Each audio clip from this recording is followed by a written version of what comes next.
It's a first for Scotland. It's the brainchild of a financial wizard. It's survived depressions, market crashes and 2 world wars. Well, after 145 years, and it's still going strong, the story of the Dunedin Income Growth Trust has been written by John Newlands, who joins me now. Well, John, thanks for joining us today. I've got the whole history of the trust here, but tell us, Scotland's first ever investment trust, where did it come from?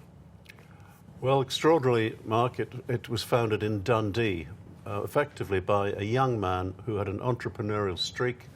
He didn't really come from a financial background. In fact, he came from a very poor background. His name was Robert Fleming. And I have to say, the story that's come out is, to me at least, extremely interesting. It's part of the history of Scotland, it's part of financial history, and it also tells the tale of this remarkable man who's been called Scotland's Dick Whittington. He emerged from a very humble background and ended up, in later life, founding the merchant bank that bore his name, which was sold to the Americans in April 2000 for billions of pounds. And a few little anecdotes have come out along the way. And for further slight interest, his grandson was Ian Fleming, the James Bond author. So there's a little bit to look at there. Why Dundee, though? Did Robert Fleming just happen to be in Dundee, or is there more to it than that? He left school at 13. He was good at maths, but he didn't have a very long education. He started reading, and he found clippings in the financial press about Foreign and Colonial, which was the first investment trust, 1868. By now he was still in his 20s, but he thought we could do something here. He'd got a job in the textile industry. He'd worked up his way up, quite a way up through the ranks by the age of 28. He put it to the wealthy jute barons, as they were called, of Dundee, and they supported his idea of a fund. Quite a remarkable achievement. So they raised the money. What do you invest in back in the 1870s? Well, the emerging market of the day, in short, which was the United States and the railways. Not just any railways, though. The care he took to research the railways and invest in the right ones meant that the vehicle, the investment trust about which I've written, survived several panics, one of which was more or less weeks after they launched. One thing I would say from reading the book is before he launched the trust, he almost went bust himself. He got his investing very, very wrong in the 1860s. How did that affect his outlook? Well, you know, there's an adage about what doesn't kill you makes you stronger.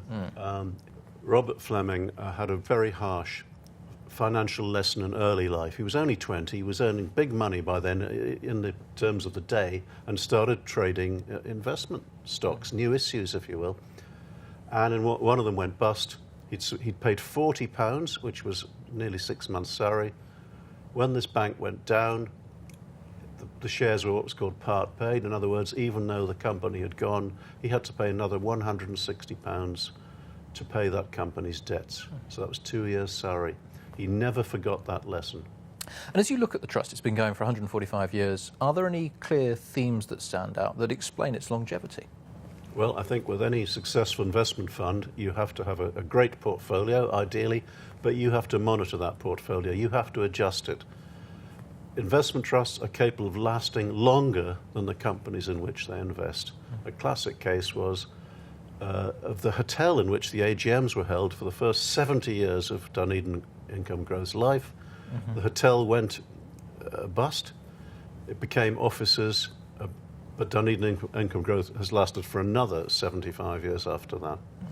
So, and I'd say also the presence of an independent board is a huge advantage in these situations. They can ask the fund manager, are you sure you know what you're doing? And the manager knows that he or she is going to be asked a lot of awkward questions and probably does a bit more homework, and that's no bad thing.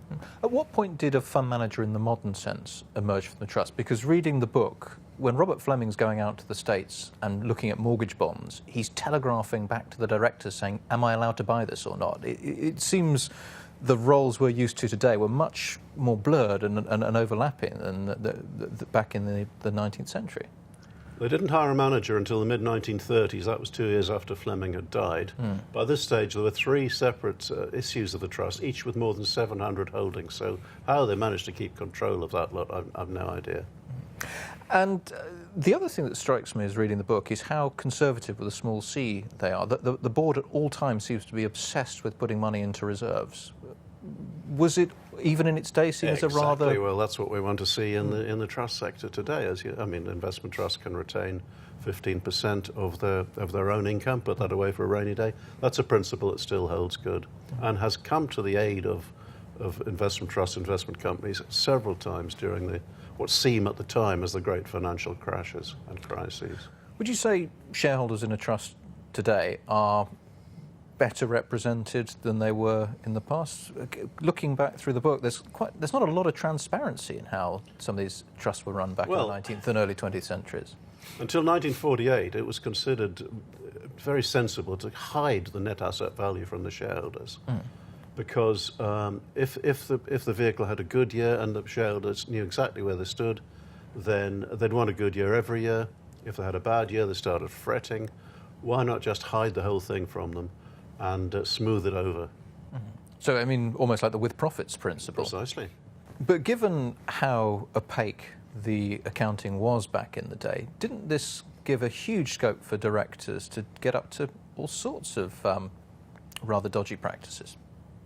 Well, certainly not in the case of this particular vehicle, Mark, but certainly I think we're very grateful that we live in a more tightly regulated environment today from that point of view, because I think what could happen is that directors of certain vehicles would go out and select investments themselves for the trust. And this was the old days of the stock exchange. You had a 2-week settlement period. And so it's said, if the market went up, the investment would be held by the directors. The market went down, it went into the trust. I've no idea, but that's not the environment we work in today. Well, the trust started out investing in railway bonds. When did it become predominantly an investor in equities?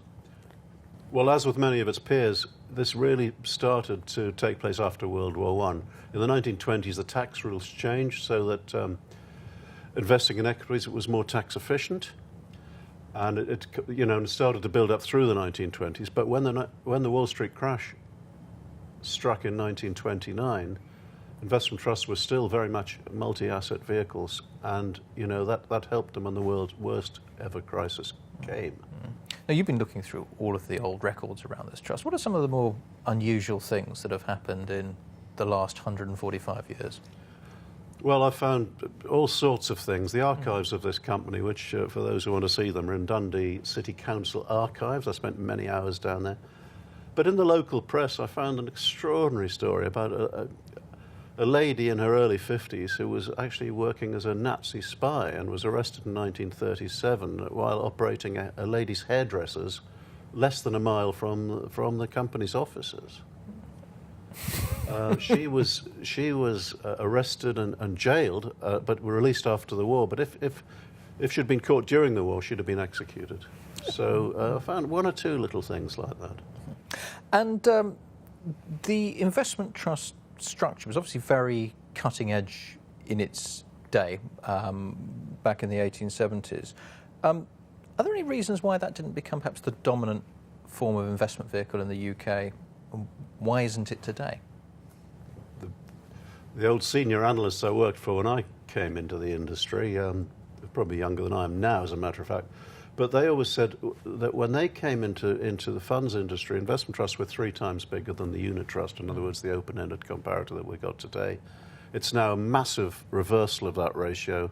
And one of the reasons is the power of marketing, the power of advertising, of promotion. Closed-end funds don't spend great deals of money on that. There's a perfectly good reason for it, which is a fixed number of shares. If I'm advising you to buy the share, then someone else has to sell to give you that share, so why spend a lot of money on advertising? And this kind of attitude's held back the closed-end fund, superior though it is, for years. John, I got a bit of a sense as I read this book that certainly in the 19th and early part of the 20th century it was very much a company that ran its own investments. But perhaps as time has moved on, it feels a little bit more like a fund or a mandate that happens to be run by a fund management house. Is that fair? Well, while today is the era of the asset management company, and you have this phrase about stable, the digit is part of a stable, that's only partially true. It's still an independent entity. It's a limited company. It has this priceless asset of the independent board, and they can hire or fire the manager. It does happen. So, yes, things have changed, but some of these fundamental strengths have not changed. And again, as you look through the archives, anything that Robert Fleming has said or noted over the years that really struck you as a good investment or life lesson? Well, I've mentioned the point about personal original research. Well, I'll answer by mentioning his late years. When he was 86, he was living in he wasn't living in Dundee anymore. He's living in England, and he'd go into the office at 10:30 in the morning, and his advisor, his secretary, would read him the morning's news, read him his letters. Sometimes this chap thought Fleming had nodded off to sleep, and would sneak off back to his desk, only to be recalled by Fleming. So he kept hands on, eyes on until the end, and I think that's a principle that could be recalled. We have to leave it there. John Newlands, thank you very much. Thank you. And if you want to get hold of a free copy of this book, you can do so. There's a phone number and an email address coming up now. All you have to do is call or email and leave your name, your home address and your number, and they'll get back in touch. Thank you for watching.